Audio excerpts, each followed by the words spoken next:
सवाल रहता है कि वे 12th आर्ट्स के बाद क्या करें। बहुतों को लगता है कि आर्ट्स से पढ़ने के बाद करियर ऑप्शन नहीं है, लेकिन ये धारणा गलत है। दोस्तों, 12th आर्ट्स के बाद बहुत सारे करियर ऑप्शन हैं।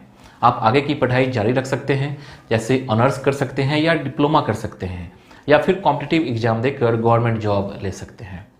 अगर आप आगे पढ़ाई जारी रखना चाहते हैं तो 12th के बाद आपको एक सही कोर्स का चुनाव कर उसमें एडमिशन लेनी पड़ेगी। तो चलिए वीडियो में आगे बढ़ता हूं। वीडियो में आगे बढ़ने से पहले अगर आपने अभी तक इस चैनल को सब्सक्राइब नहीं किया है तो प्लीज़ कर लीजिए, साथ ही बेल आइकन पर प्रेस कर लीजिए ताकि नए वीडियो का नोटिफिकेशन सबसे पहले आपको मिले। दोस्तों, इस वीडियो में मैं आपको टॉप कोर्स के बारे में बता रहा हूँ, उसको पहले समझ लीजिए। तो चलिए शुरू करते हैं। सबसे पहले जानते हैं बैचलर इन आर्ट्स मतलब BA। दोस्तों, इंटर आर्ट्स से करने के बाद सबसे पहले BA करने का ख्याल आता है, मतलब बैचलर ऑफ आर्ट्स। ये कोर्स 3 साल का होता है। BA करने के बाद आप ग्रेजुएट कहलाते हैं। ये बहुत ही पॉपुलर कोर्स है। मतलब अगर आप कोई प्रोफेशनल कोर्स नहीं करना चाहते तो आप 3 साल का BA कर लीजिए किसी खास सब्जेक्ट से जो आपके मन का हो। दोस्तों, इसमें बहुत सारा सब्जेक्ट होता है। आपको किसी एक सब्जेक्ट को ऑनर्स बनाना है। आप जिस फील्ड में जाना चाहते हैं आप उस फील्ड में जा सकते हैं। BA में बहुत सारे ऑनर्स कोर्स होते हैं, लेकिन आपको चुनना सिर्फ एक ही है। चलिए जान लेते हैं कौन कौन से कोर्स होते हैं। Economics, sociology, political science, Hindi literature, English literature, history, philosophy, psychology, environmental studies, geography, public administration, Sanskrit, Hindi general, English general और होम साइंस। अब जानते हैं बैचलर इन फाइन आर्ट्स। ये है सेकेंड कोर्स मतलब BFA। दोस्तों, जिन स्टूडेंट्स का इंटरेस्ट कला के क्षेत्र में है और वो कुछ अलग हटके करना चाहते हैं उन्हें BFA कोर्स करना चाहिए। इस कोर्स में अलग अलग विषयों में स्पेशलाइजेशन कोर्स करने का मौका मिलता है। BFA कोर्स कला के विषय में अंडर ग्रेजुएशन की डिग्री कोर्स है जो कि 3 साल का होता है। इस कोर्स में स्टूडेंट को acting skill, drawing skill, singing, writing skill, sketching skill, performing skill, communication skill, visualisation skill आदि के बारे में पढ़ाया जाता है। अब तीसरे नंबर पर आता है BEd मतलब बैचलर ऑफ एजुकेशन। दोस्तों, अगर आपका इंटरेस्ट एजुकेशन में है मतलब पढ़ाने में है तो आप 4 वर्षीय इंटीग्रेटेड BEd कोर्स कर सकते हैं।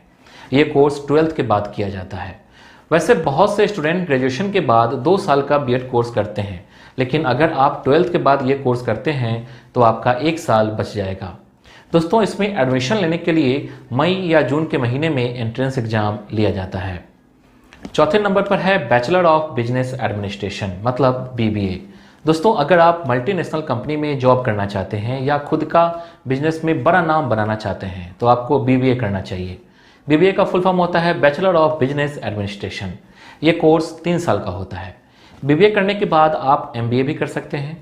BBA जैसे ट्रेंडिंग कोर्स करने से आपको दूसरों से आगे बढ़ने में मदद मिलेगी, क्योंकि इस कोर्स का उद्देश्य छात्रों को स्किल डेवलप करना है जो उनके व्यक्तित्व को निखार सके। BBA करने के बाद आप गवर्नमेंट सेक्टर और IT इंडस्ट्री में भी जॉब कर सकते हैं। इसके बाद 5वें नंबर पर आता है बैचलर ऑफ मास मीडिया मतलब BMM। दोस्तों, अगर आप मीडिया के क्षेत्र में अपना करियर बनाना चाहते हैं तो आपको मास कम्युनिकेशन कोर्स करना चाहिए। ये कोर्स आज के समय में बहुत पॉपुलर है। यह पत्रकारिता और जनसंचार का एक कोर्स है। इसको मास मीडिया या मास कम्युनिकेशन भी कहते हैं। इस कोर्स के अंतर्गत newspaper, radio, film, TV, public relation, marketing, advertising आदि के बारे में पढ़ाया जाता है। दोस्तों, मास कम्युनिकेशन को कई नामों से जाना जाता है। अलग अलग यूनिवर्सिटी, कॉलेज में इसके अलग अलग नाम हो सकते हैं। जैसे कुछ कॉलेज में इसको bachelor in journalism and mass communication मतलब BJMC या BA in journalism and mass communication के नाम से जाना जाता है। लगभग सारे कोर्स एक ही हैं। ध्यान रखिए ये कोर्स 3 साल का होता है। इसके बाद 6ठे नंबर पे आता है बैचलर ऑफ फैशन डिजाइनिंग मतलब BFD। दोस्तों, अगर आपका इंटरेस्ट नए नए डिजाइन बनाने में है और आप कुछ क्रिएटिव करना चाहते हैं तो आपको फैशन डिजाइनिंग कोर्स करना चाहिए, क्योंकि आजकल हर कोई नए डिजाइन वाले कपड़े पहनना चाहता है। आज के समय में हर इंसान पर फैशन का नशा छाया हुआ है, जिस वजह से फैशन इंडस्ट्री काफ़ी ग्रोथ कर रही है। इसमें हो रही ग्रोथ की वजह से एक्सपर्ट फैशन डिजाइनर की भी काफ़ी ज़्यादा डिमांड है। BFD कोर्स को अलग अलग कॉलेजों के अनुसार 3 या 4 साल में पूरा किया जाता है। 3 साल के फैशन डिजाइनिंग कोर्स करने के लिए छात्रों को 12वीं में 50% मार्क्स से पास होना चाहिए। इसके बाद 7वें नंबर पर आता है बैचलर ऑफ होटल मैनेजमेंट, मतलब BMM। दोस्तों, bachelor of hotel management course में आपको होटल को अच्छी तरह से कैसे मैनेज किया जाए, लोगों को सेवा कैसे दी जाए, साफ सफाई कैसे किए जाए आदि के बारे में सिखाया जाता है। यह 3 साल का अंडर ग्रेजुएट डिग्री कोर्स है, लेकिन कुछ कॉलेज 4 साल के भी कोर्स करवाते हैं। जिस तरह किसी बिजनेस को मैनेज करने के लिए BBA कोर्स होता है, उसी तरह होटल या उससे जुड़े हुए काम को करने के लिए होटल मैनेजमेंट कोर्स होता है। 8वें नंबर पर आता है बैचलर ऑफ इवेंट मैनेजमेंट, मतलब BEM। दोस्तों, आज के समय में इवेंट मैनेजमेंट प्रोफेशनल्स की डिमांड ज़्यादा है। ऐसा इसलिए कि अब हर कोई बर्थडे पार्टी, शादी समारोह, कॉरपोरेट सेमिनार, थीम पार्टी के लिए इवेंट मैनेजर की तलाश करता है, क्योंकि एक इवेंट मैनेजर के पास ऐसे समारोह का तरह तरह की आइडिया होती है, इसलिए उनका डिमांड भी ज़्यादा होता है। अगर आप भी इवेंट मैनेजमेंट में करियर बनाना चाहते हैं तो ये आपके लिए बेहतर करियर विकल्प हो सकता है। ये कोर्स 3 साल की होती है। इसके बाद आता है 9वें नंबर पे बैचलर ऑफ लॉ, मतलब LLB। दोस्तों, LLB जिसका full form bachelor of law है, LLB एक अंडर ग्रेजुएट डिग्री कोर्स है। LLB डिग्री स्टूडेंट को एडवोकेट बनने या कानूनी विभाग में काम करने के लिए योग्य बनाती है। दोस्तों, LLB कोर्स 2 तरह से किया जा सकता है, एक 3 साल वाला कोर्स और दूसरा 5 साल वाला कोर्स। अगर आप 12th के बाद ये कोर्स करना चाहते हैं तो ये आपको 5 साल वाले कोर्स में एडमिशन लेनी होगी। वहीं अगर आप 3 साल वाले कोर्स में एडमिशन लेना चाहते हैं तो आपको सबसे पहले किसी सब्जेक्ट से ग्रेजुएशन पास करना होगा। उसके बाद 10वें नंबर पर आता है फॉरेन लैंग्वेज कोर्स। दोस्तों, अगर आपको विदेशी भाषा को जानने समझने में इंटरेस्ट है तो आपको फॉरेन लैंग्वेज कोर्स करना चाहिए। बहुत सारी फॉरेन लैंग्वेज कोर्स होती है जिसमें German, Spanish, French, Korean, Chinese, Japanese, Persian आदि महत्वपूर्ण है। इनमें से किसी भी भाषा को सीखने के बाद आप translator, tourist guide, lecture, embassy आदि में जॉब कर सकते हैं। ये कोर्स 3 साल की होती है। इसके बाद 11वें नंबर पर आता है bachelor in travel and tourism. दोस्तों, ट्रैवल एंड टूरिज्म एक ऐसा फील्ड है जो पूरे वर्ल्ड में सबसे अधिक रोजगार देने वाला फील्ड माना जाता है। इसलिए ट्रैवल एंड टूरिज्म इंडस्ट्री से लाखों करोड़ों लोग जुड़े हुए हैं। तो दोस्तों, अगर आप भी बहुत ज़्यादा घूमने फिरने के शौक़ रखते हैं तो आप अपना करियर टूरिज्म में बना सकते हैं। तो यह आपके लिए सबसे बेहतर करियर ऑप्शन है।